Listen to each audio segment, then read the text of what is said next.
ለምሳሌ አዳዲስ ቴክኖሎጂዎች ወደ ሀገር ውስጥ ሲገቡ ማን ነው ኃላፊነቱን የሚወስድልን? ከነበረው ይሄኛው በዚህ የተሻለ ነው መንገድ የሚለውን ሳናሳየው ይህን ቴክኖሎጂ ፉሊ ትረስት አርግቶ ወደዚህኛው ሽፍት ማድረግ ትንሽ ይከብዳል። እንዳልኩት ተሽከርካሪው እየገባ ነው። ለዛ ተሽከርካሪ የሚመጥን ስትራክቸር ማሟላት አለ። ስቲል እስካሁኑ ደቂቃ ድረስ አንተና እስክናወራ ድረስ ብዙ ቴክኒክና ሙያ ተሽከርካሪዎቻችን ስለ ኤሌክትሪክ መኪና ካሪክለም የላቸውም፣ መጽሐፍ የላቸውም፣ ዝግጁም አይደሉም። በጣም እርግጠኛ ነኝ ከአንድ ዓመትና ከሁለት ዓመት በኋላ አስቸጋሪ ነገር ይገጥማል ብዬ ስለማመን አሁን ላይ በሽታው አይታወቅም። ሁሉ ሰው እየጋለበ ሁሉ ሰው እየነዳ ነው። አፍተር 2 years አፍተር 3 years ግን ምልክቶች ይመጣሉ።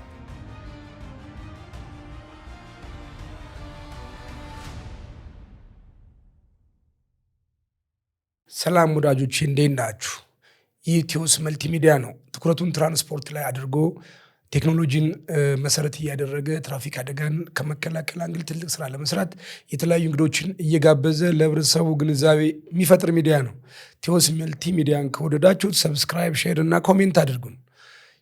የሳምንቱ ከትራፊክ አደጋ የጸዳ እንዲሆን ተመኝተን ነበር። የሚመጪውም ሳምንት ደግሞ ሁላችንም ከትራፊክ አደጋ የጸዳ እንዲሆን እንመኛለን ከወዲሁ። ዛሬ አንድ የቴክኖሎጂ ወጣት ጋብዤላችኋለሁ። ስሙ አማኑኤል ይባላል። የቴክኖሎጂ ሰው ነው። ዓለም በቴክኖሎጂ ብዙ እየተራመደች ነው ያለችው።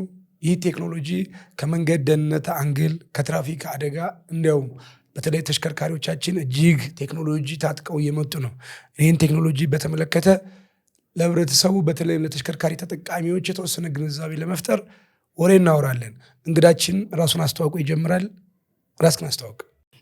አማኑኤል እባላለሁ። ከቲዮስ ቴክኖሎጂ ኢንፍራስትራክቸር ዲፓርትመንት ነው የመጣሁትኝ። ዛሬ ቲዮስ ፖድካስት ላይ እዚህ ተጋብዤ ከቴክኖሎጂ አንጻር ያለኝን እውቀት በትንሹም ቢሆን ሼር ለማድረግ ነው። ለተሰጠኝ ዕድል አመሰግናለሁ። ታንኪዩ አማኑኤል። እንግዲህ የምናወራው ተሽከርካሪ ቴክኖሎጂ ዓለም የት ላይ ነው ያለችው የሚለውን ነው። በቅርብ ከማውቃቸው ልጆች አንዱ ነህና የሚገርመው መኪና ትወዳለህ የሚባለው ወሬ ሰምቻለሁ። እውነት ነው የሰማሁት ወሬ? እውነት ነው። መኪና እወዳለሁ። ግን ነድተህ ታውቃለህ? ስለማመድ መኪና አለ? ለጊዜው የለኝም። ለጊዜ የለም፣ ለቀጣይ ይኖራል። ከዛ ስሜት ግን ስለተረዳው ነው ወደዚህ ሚዲያ የጋበዝኩ።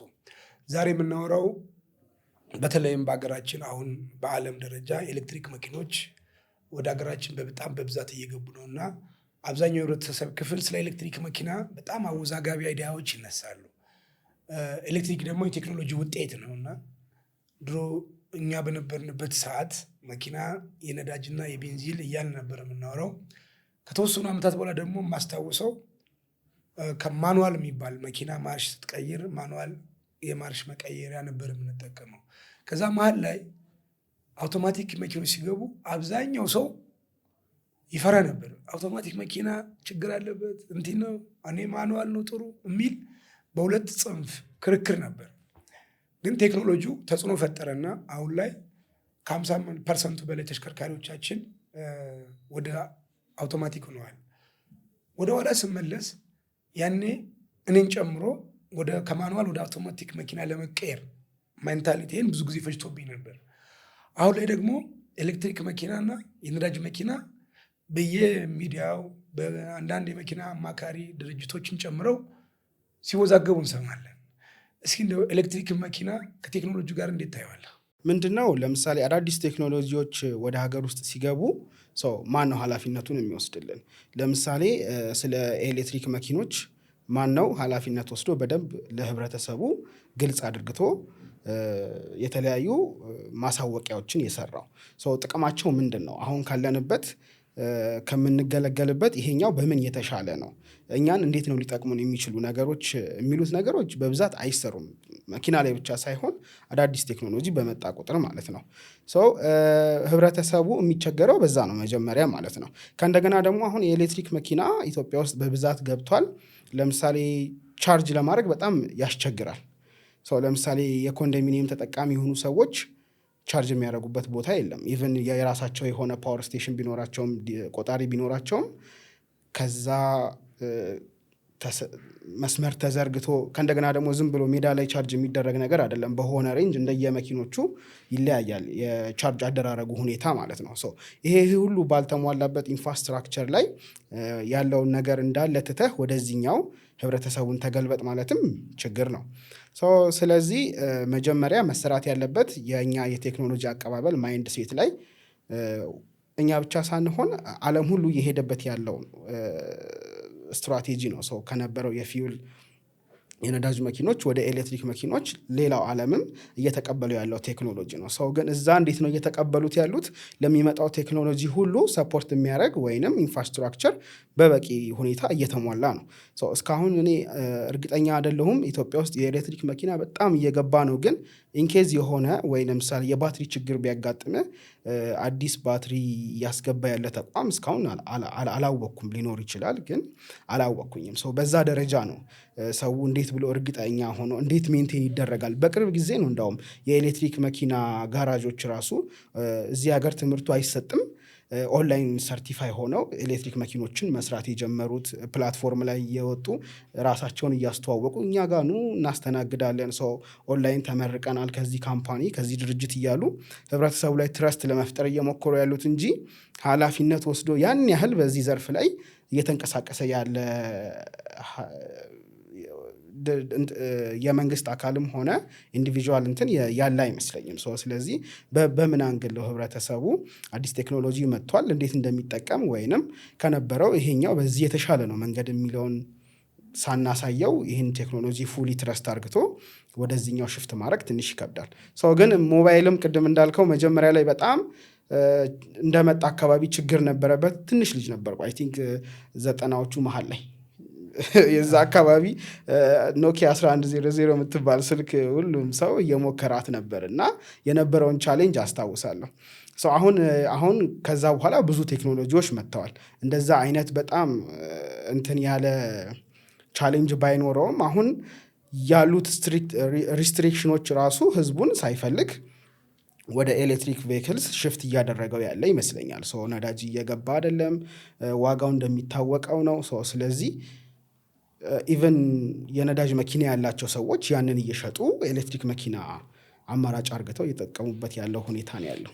ታንኪ ማኑኤል፣ የተወሰነ ለማገዝ ያህል መንግስት በከፍተኛ ደረጃ ትኩረት ሰጥቶ ግሪን ሞቢሊቲ ከአካባቢ ጋር ከምናምን ጥናት አጥንቶ ወደ ሀገር ውስጥ ሲገባም ሰፖርት እያደረገው ነው። ኤሌክትሪክ መኪና ወደ ሀገር ውስጥ ስታስገባ ከቀረጥ ጋር የተያዙ ምናምን መንግስት በጣም ሰፖርት አድርጎ ትኩረት ሰጥቶት እየሰራ ነው፣ በትራንስፖርት በሚኒስትር ደረጃ ማለት ነው።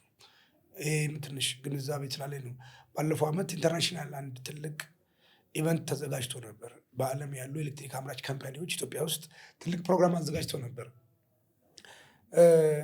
ቅድም ካነሳው ከመሰረታዊ ነገር እንዳልከው ቴክኖሎጂ ቀድሞ ይመጣል። ከኛ ሀገር ላይ ቴክኖሎጂ ግንዛቤ ከመፈጠሩ በፊት እቃው ይመጣል።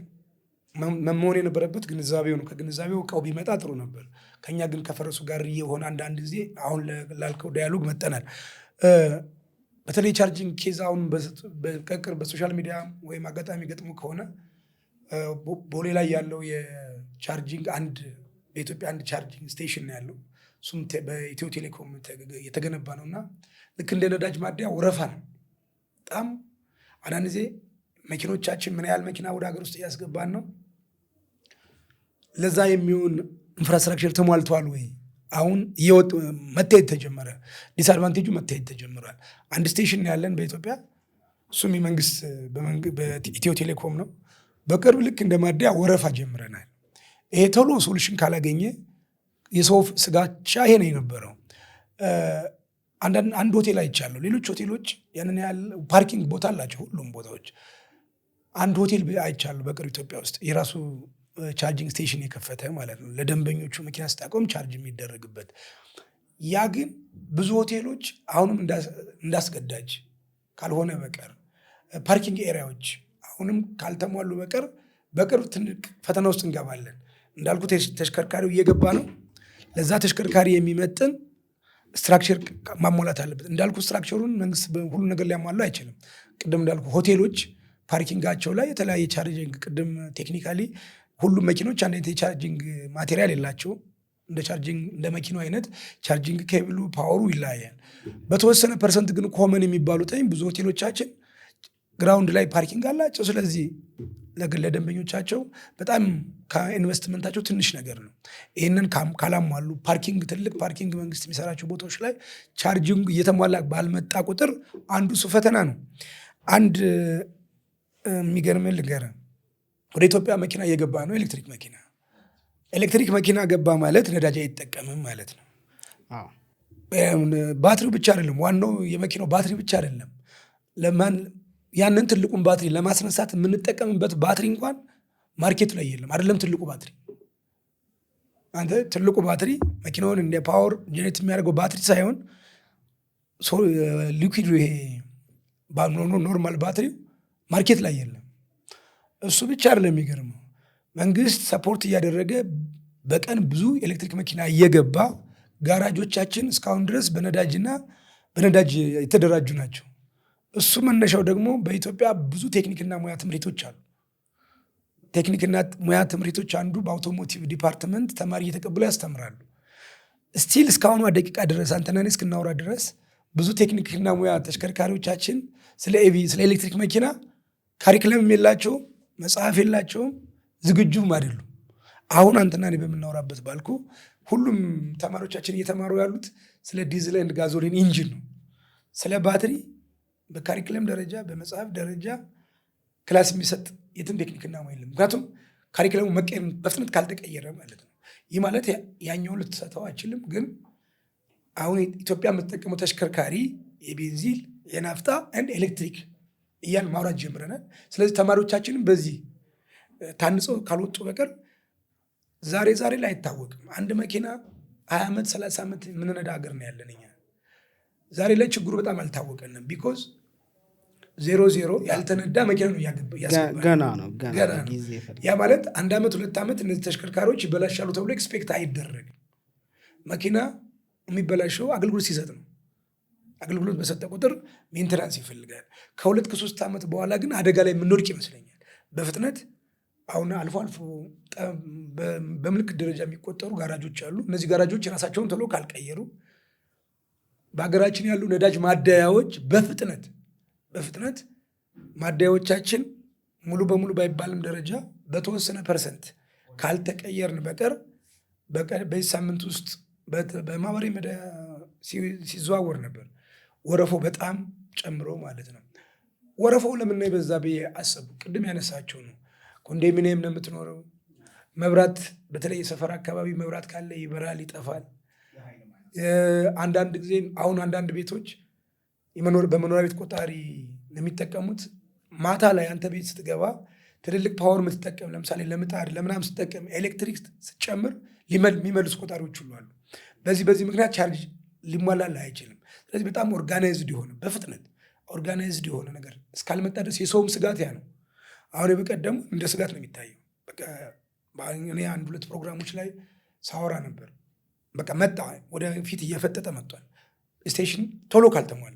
ምክንያቱም በጣም ቁጥሩ በጣም በዝቷል። ኤሌክትሪክ መኪና የነዳጅ ወጫችን ቅድም ያነሳው እንግዲህ የምታየው ነው። በጣም 1 ሊትር ነዳጅ አሁን ላይ ከረንትሊ 100 ምናምን ብር ቤንዚል ገብቷል። 112 ብር ነዳጅ አንድ መኪና ወሰደ ማለት ቴክኒካሊ ደግሞ አንድ መኪና 100 ሊትር ነዳጅ ወስዷል ተጠቅመበታል ማለት የሜንቴናንስ ኮስትን ይጨምራል። ስለዚህ አሁን ባለበት በዚህ ነዳጅ አንድ መኪና ተጠቃሚ ነዳጅ ቀርቶ የመኪናው ሜንቴናንስ ሰርቶ ስራ ለመስራት ይቸገራል። ወደድንም ጠላንም እኔ ኤሌክትሪክ መኪና ሰፖርት ከሚያደርጉ ሰዎች ነኝ። ሰው እንዲጠቀም አንድ ተጠቃሚ ነኝ። እንደ ቴክኒካልም ሰው ኤሌክትሪክ መኪና ዘመኑ ያመጣው ኦፖርቹኒቲ ዘመኑ ያመጣው እድል ነው፣ እንደ እድል ነው የምንቆጥረው። ስለዚህ ይህን እድል ደግሞ የመኪና ገበያ አብዛኛው ቅድም አንስተዋል በደላሎች የሚጦዝ ነው፣ በባለሙያዎች የሚመራ አይደለም። አንድ ደላላ ይሄን ነገር ችግር አለበት ብሎ በሚዲያ ካወራ ችግር አለበት ብሎ የሚቀጥለው ቴክኒካሊ ይሄ ነው ብሎ ኤክስፕሌን ለማድረግ የሚችል አቅም ያለው ሰው በተለይ በደላላ ስለሚመራ ማርኬቱ ማለት ነው። እንደ ፕሮፌሽናል ባለሙያ ሰፖርት ማደርገው ግን ኤሌክትሪክ መኪና ዘመኑ ያመጣው እድል ነው። አንድ በጣም ኢዚ ነው። ለመጠቀም ድራይቭ ለማድረግ በጣም ቀላል ነው። ቅድም አንተም ደግመህ ትሄድበታለህ ብዬ የምጠብቀው በጣም በቴክኖሎጂ የታጠቀ ነው። እስከምን ድረስ እኔ የነዳጅ መኪና ስነዳ እና ኤሌክትሪክ መኪና ስነዳ አንድ አብሮኝ የሚያግዝ ሹፌር አለ። ቴክኖሎጂው በጣም አንዱን በነገር ለምሳሌ BZ4 የሚባል ኤሌክትሪክ መኪና ሌሉ በአብዛኞቹ በጣም አስደንጋጭ በሆነ ነገር ቴክኖሎጂያቸው ይገርማል። ሶሊድ ላይን አለ መስመር ውስጥ ድራይቭ ስታደርግ በህግ ሶሊድ ላይን መርገጥ ወንጀል ነው፣ ቅጣት ነው፣ ያስቀጣል፣ ለትራፊክ አደጋ ያጋልጣል። በህግም ሶሊድ ላይን አትቁረጥ ነው። ብሮክን ወይም የተቆራረጠ መስመር ከሆነ ያ መስመር ጥሰህ ማቅደም፣ መታጠፍ፣ ወደኋላ ዞሮ መሄድ ይቻላል። ሶሊድ ላይን ወይም ድፍን መስመር ግን በህግ እሱን ጥሶ መቅደም አይቻልም፣ መታጠፍ አይቻልም፣ ወደኋላ ዞሮ መሄድ አይቻልም። ይህን ማድረግ ያለበት ሾፌሩ ነው፣ ያ መኪና የሚያሽከረክረው ልጅ ነው። አሁን ግን የአሁኖቹ ቴክኖሎጂዎች ሶሊድ ላይን በምትረግጥበት ሰዓት መሪውን ዞር በል ይላል፣ ወደኋላ እንድትሆን ያን መስመር እንዳትረግጠው መሪውን ነው የሚጎትትብህ። ቤልት በቴክኖሎጂ ነው። የኋላ በር አከፋፈት በቴክኖሎጂ ነው። ብዙ ሰው መኪና እንግዲህ ሲጎረጎር ታያለህ አይደለ? ቁልፍ ረስቶ። እነዚህ ተሽከርካሪዎች ቁልፍ ረስተህ መሄድ አችልም። አንዳንድ ጊዜ አይተህ ከሆነ ኧረ መስታወቱን አልዘጋሁም ሲባል ሰምተህ ታውቃለህ። እነዚህ ቴክኖሎጂ ታጥቀዋል። አሁን ላይ ቁልፉን ብቻ መምዘዝ ነው የሚጠበቅብህ። ሞተሩን የሚያጠፋው ራሱ ነው። መስታወት የሚዘጋ ራሱ ነው። ስፖኪ የሚያጥፍልህ ራሱ ነው። መኪናው ቁልፍ የያዘው ሰው ሲጠጋው የሚከፍት ያ ማለት በቴክኖሎጂ በታነቀ ቁጥር ወዴት ያመጣናል? ደግሞ የመንገድ ደህንነታችን ኢትዮጵያ ላይ ያሰበችው የመንገድ ደህንነትን ከማረጋገጥ አንግል እንደኔ ባነበብኩት በዓለም ሀገራት የትራፊክ አደጋን 0% ያደረሰ ሀገር የለም። የቀነሱት ግን ከቴክኖሎጂ በመታጠቅ ነው። ቴክኖሎጂ ምን በማድረግ የገቡ ያሉ ተሽከርካሪዎችን ቴክኖሎጂውን አክሴፕት ማድረግ። ነገር ግን እኛ ሀገር አንድ መኪና አንድ ዕቃ ልትገዛ ስትል አማካሪ ትወስዳለህ። አንድ ቤት ልትገዛ ስትል መሀንዲስ ትወስዳለህ። እንደው ተወውና ልብስ ልትገዛ ስትል እኮ በጣም ልብስ ለባሽ ጋር ነው እንጂ የምትሄደው ሌላ ሰው ጋር አትሄድም። እኛ ሀገር ግን መኪና የ5 ሚሊዮን የ10 ሚሊዮን ብር መኪና የሚገዛ አንድ መኪና ገዢ ባለ ንብረት 5,000 ብር አውጥቶ ወይ 10,000 ብር አውጥቶ ከቴክኒካል ባለሙያ ጋር አይመካከርም። ለሰንበዴ ከሌኮ መኪና ሻጭ ነው ይባላል። ያኛው ሰውዬ በሚለው ያ ሰውዬ ደግሞ ምን የሰማው ነው? በሰንበዴ የሰማው። አንድ ማህበራዊ ሚዲያ ወጥቶ ይሄ መኪና ችግር አለበት ከተባለ ሁሉም ሰው ችግር አለበት ይላል። ስለዚህ ከነሱ አፍ ስንሰማው ውስጣችን የሆነ ነገር ይሰማናል መሰለኝ። በአጠቃላይ ነው ሀገሪቱ በዛ አይነት የሚያጦዛታል። ተሽከርካሪም ላይ አሁን ድሮ አልነበረም። አሁን በሚዲያም ሰምተህ ከሆነ የመኪና አማካሪ ልጆች ካምፓኒዎች ተከፍተዋል። ስለዚህ 5 ሚሊዮን 10 ሚሊዮን ብር ለመግዛት እንትና ስለገዙ አይደለም መግዛት ያለብህ። ያ ሰውዬ የገዛበት የራሱ አንግል አለው። አሁን ያሉ መኪኖቻችን አሁን የገቡ ያሉ መኪኖቻችን በተቻለ መጠን አውቀን የምንነዳቸው ነው መሆን ያለባቸው። የድሮዎቹን ማርሽ ታስገባለህ፣ ትነዳቸዋለህ። ቁም ሲሉት የምታቆማቸው ናቸው። የአሁኖቹ ግን እንደዛ አይደለም። አንዳንዶቹ አንተን ጋይድ ያደርገዋል መኪኖቹ ራሳቸው። ስለዚህ ዝም ብለን ሚስተር ኤክስ ስለገዛው የምንገዛ ከሆነ በጣም ፋውል ነው ብዬ ነው የማምነው። ስለዛ መኪና መሰረታዊ እውቀት ምንችል ከሆነ ማንበብ ነው። የማንችል ከሆነ ግን እውቀት ካለው ሰው ጋር ሼር ማድረግ አለብን ብለን እናስበ። ከዛ ውጭ ግን ከጥሙ ጉዳቱ ስለሚያመዝን ነው።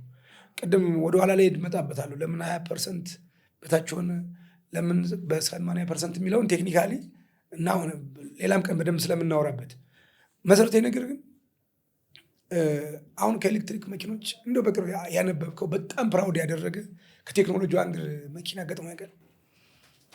ኤሌክትሪክ መኪና ነው።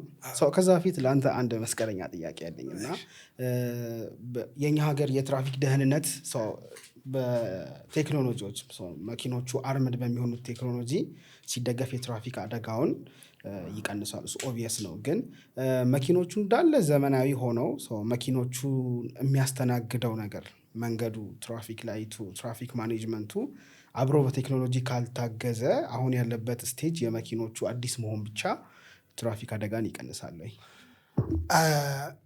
መሰረታዊ ነገር ተሽከርካሪዎቹ አሁን የትራፊክ አደጋ ስናነሳ እንደ ምክንያት ከሚጠቀሱ ውስጥ አንደኛው አሽከርካሪ ነው። ሁለተኛው የተሽከርካሪ የቴክኒክ ጉድለት ነው እንላለን በእኛ ሙያ ማለት ነው።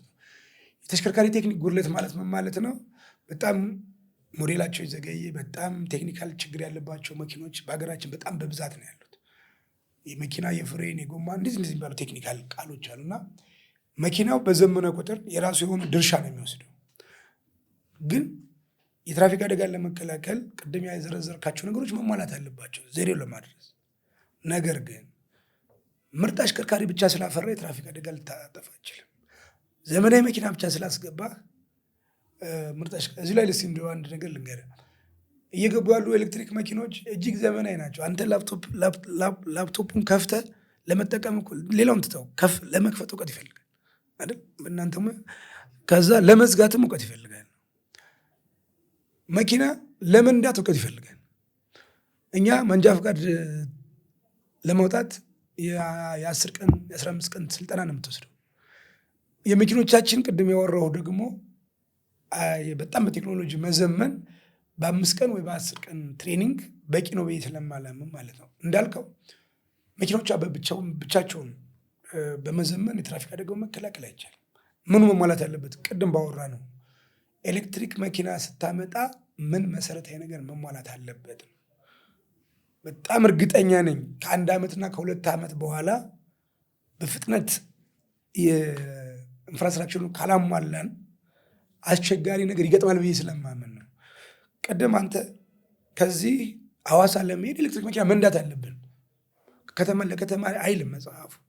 ኤሌክትሪክ መኪና የሰራ ካምፓኒ ከተማዎች ውጭ ንዶ አይባልም። ስጋቱ ግን ከዚህ ሐዋሳ ለመሄድ መንገድ ላይ ባትሪ ቢደክምብህ ስቴሽን አታገኝም። ማደያ አለ። በቅርብ እንግዲህ መንግስት ትኩረት እየሰጠው ነው ብዬ ስለማምን ነው። ግን ምኑ ይፈጥናል መሰለህ? አንዳንዴ ቴክኖሎጂ በባህሪው በጣም ቬራሹት ነው፣ ይምዘገዘጋል በፍጥነት ቴክኖሎጂ እስክጀምረው ነው። ቅድም ያወራ ነው ሞባይል ለ2-3 ዓመት ያህል በዚህ ልክ አልነበረም። ያው ቅድም ያልኩ ከዛ በኋላ ግን የሞባይል አጠቃቀም አሁን ላይ ስማርት ስልክ ያላዘ ሰው የለም እስከሚባል ደረጃ አጠቅልቆናል። ሶሻል ሚዲያ ብዙዎቻችን በሽተኛ አድርጎናል። ቴክኖሎጂ በጣም ተምዘግዛጊ ነው።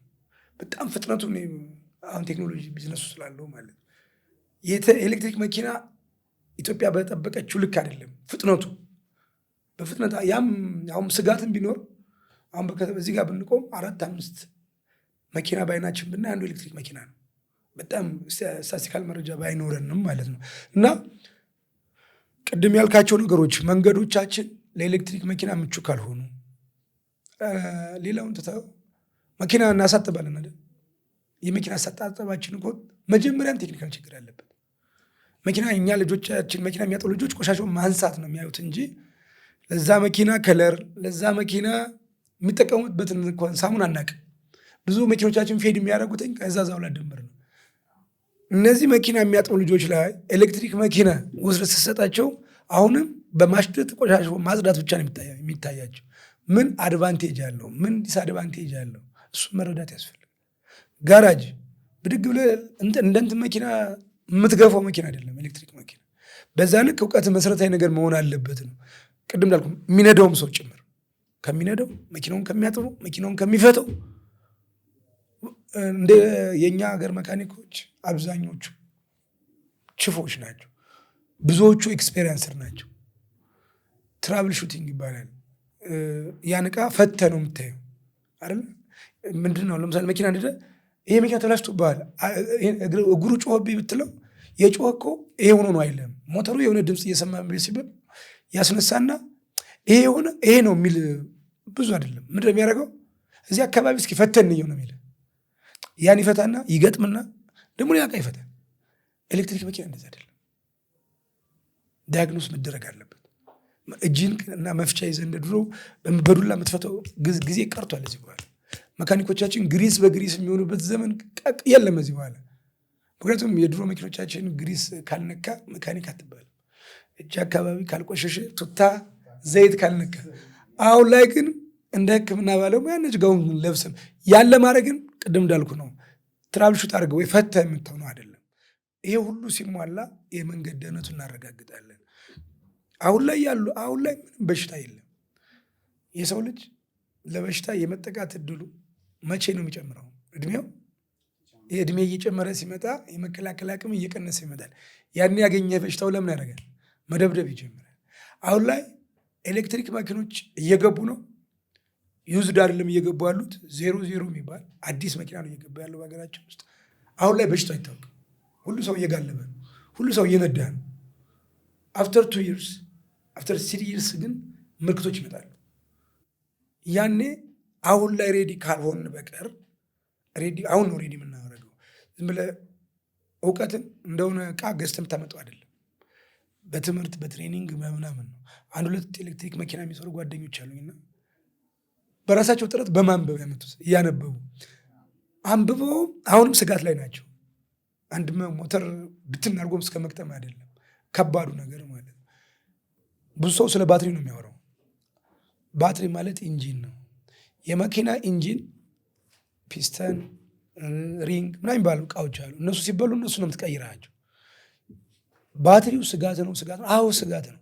መቼም ፊክስ ሆኖ ለዘላለም ሊሰራ አይመጣም። አገልግሎት ሲሰጥ ይበላሻል። ያ ሲበላሽ ግን የሚቀየር ሜንቴን የሚደረግ ነገር ነው። ይህን ያህል ስጋት የሚሆን አይደለም። ልክ ስልካችን አለ። ስልክ የመጀመሪያ ስልክና ያን ስልክ 5 ዓመት ስትጠቀምበት የባትሪው ኤፊሽንሲ ምን እያለ ይመጣል? በጣም እየቀነሰ ይመጣል። እሱ ብቻ አይደለም። ባትሪ ድሮ ድራይ ሴል ባትሪ ታውቃለህ? ድራይ ሴል ማለት ለሪሞት ለምናምን እንጠቀምበት ኤክስፓየር ዴት አለው አይደለ? ባትሪ ለምን ይመስላል? እዚህ ጋር እስኪ ምን ትመለከታለህ? ምግብ አይደለም ምግብ ኤክስፓየርድ ያደርጋል። ይሄ ግን ኤክስፓየርድ ያደርጋል። ሪቻርጀብል አይደለም። ያኛው ሪቻርጀብል አይደለም።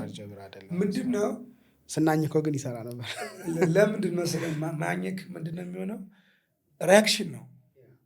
ባትሪ የሚደክመው ኤሌክትሪክ ባትሪ የመኪና ባትሪ ያለ ኬሚካል ምንጨምርበት ሰልፈሪክ አሲድ እና ውሃ የሁለቱ ሪያክሽን ነው ኤሌክትሮላይት ፈጥሮ ኤሌክትሪክ የሚያመነጨው። ያን ደግሞ ድራይ ሴል ነው የሪሞቱ። አይተው ከሆነ በጣም እያቃተው ሲመጣ ምን እያለ ይመጣል? ያኔ አንተ ስትነክሰው ምን ያደርጋል? እዛ ጋር ያሉ ነገሮች ፋይት ማድረግ ይጀምራሉ ሲጠጋጉ። ያኔ ነው ኤሌክትሪክ ፕሮዲስ የሚያደርገው እና ድራይ ሴል የራሱ የሆነ ባህሪ ያለው እሱም ባትሪ ስለሆነ ይሄኛው የመኪና ባትሪ ስታርት የምናደርግበት ዋናው ባትሪ እሱም የሁለቱ ሪያክሽኖች ይዳከማሉ። የሰልፈሪክ አሲድና ውሃ ሪያክት አድርጎ ነው ኤሌክትሪክ የሚያመነጨው። ሁለቱ ክራሽ ካላደረጉ ኤሌክትሪክ ፕሮዲስ ማድረግ አይችልም። የሁለቱ አንድ በቀላል አገላለጽ 2 ሰው ትግል ቢገጥም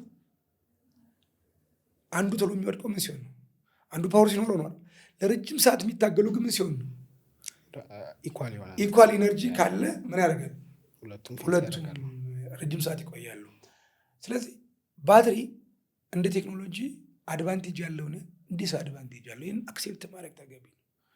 ሶሻል ሚዲያ የራሱ አድቫንቴጅ አለው፣ የራሱ ዲስ አድቫንቴጅ አለው። ስልክ የራሱ አድቫንቴጅ አለው። ገንዘብ ወጪ አደርጋል፣ በብዙ ገቢ ነው ገንዘብ እናደርገው። ለዘላለም የምንጠቀምበት እቃም አይደለም። ምን ያደርጋል መኪናው? ስልክ ራሱ ከመሰበር ከምናምን ውጭ የአገልግሎት ጊዜ ያልቃል አይደል? ልክ እንደዛ ነው አድቫንቴጁ። መሰረታዊ ነገር አሁን ላይ አብሌብል ነዳጅ በተወሰነ ገንዘብ አብሌብል አዲስ አበባ ላይ ብቻ ነው። ከአዲስ አበባ ውጭ ቤትም ቦታ ላይ ብትሄድ ቤንዚን መኪና ተሽከርካሪ ይዘህ ነዳጅ ለማግኘት የምትሰለፈው ሰልፍ አሰልቺ ነው በሁለት ምክንያት። አንደኛው ቅድም እንዳወራው ሃይ ከረንሲ ነው፣ ወጪ ነው ወደ ሀገር ውስጥ የምናስገባው። አሁን ደግሞ ውድ ነው በጣም አሁን በኢትዮጵያ በጣም ውድ ሀብት ነዳጅ ነው። ገንዘብም ይዘህ ነዳጅ የማግኘት እድላችን ጠባብ ነው። እንግዲህ በሳምንት 5 ቀን እኮ ነዳጅ ማግኘት ከባድ ሆኗል። ዋጋ ገና ሊጨምር ነው ተብሎ ከሳምንት በፊት ይዘጉታል። ቢሮ ደግሞ በሳምንት አንተ አትቀርም። አንደርስታንድ አድርገህ እኔ 25 ሲመጣ እንደ ነጋዴ የቤቱ ክራዩ የምናምን ወጪ እንደሚመጣብህ ሁሉ ደግሞ ነዳጅ ማደያዎች ሊዘጉት ነው። ስጋት ታስባለህ። እና የሆነች ቦታ ምን አይነት ቀልድ ሰማሁ። አንዱ አይ ዶንት ኖ መኪናዋ በጣም አርጅታ ሊሆን ይችላል፣ ግን መኪናውን ሰረቁትና ሰው ሁላችንም ብለን ይጠብቃል ያለው ወይኔ መኪናዬን ምናምን ነበር፣ እሱ ወይኔ ነዳጄን ምናምን ይባላል። ጊዜ ያመጣው ቀልድ ነው። እኔ በቅርብ ፊልም መስክ ሂጄ መኪና ያላቸው ወዳጆች በአጠቃላይ ድሮ ጎሞ ይፈነዳብናል፣ ወጪ ጠይቀናል ምናምን። አሁን አይደለም፣ ነዳጅ በጣም ውድ ነው። ይሄን እያየን ኤሌክትሪክ መኪናን ሰፖርት የማናደርግበት ምንም ምክንያት የለም። ነገር ግን ምን አይነት ኤሌክትሪክ መኪኖች ናቸው የእኛ ሀገር ዌዘር ኮንዲሽን፣ ምክንያቱም ባትሪ ዌዘር ኮንዲሽን ቅድም አንተ ከቴክኖሎጂ አንግል የምታየዋለ በእኛ የእውቀት ሌብል በእኛ ኢንፍራስትራክቸር ምን አይነት ኤሌክትሪክ መኪና መግዛት አለብኝ እሱን ወስዳለሁ። ምክንያቱም የተለያዩ ብራንድ ኤሌክትሪክ መኪኖች ይመጣሉ። እንደሚያመርቱበት ሀገር ብሔር ይለያያል። አንድ ቻይና መኪና አሁን ላይ የዓለም ገበያን እያጥለቀለቀች ያለው ቻይና ናት። ቻይና ራሱ በብዙ ታይፕ ነው መኪና እያመረተች ያለው። ይህም በባለሙያ የታገዘ የትኛው ኤሌክትሪክ መኪና ይሻለኛል ብሎ ማስመረጥ ተገቢ ነው።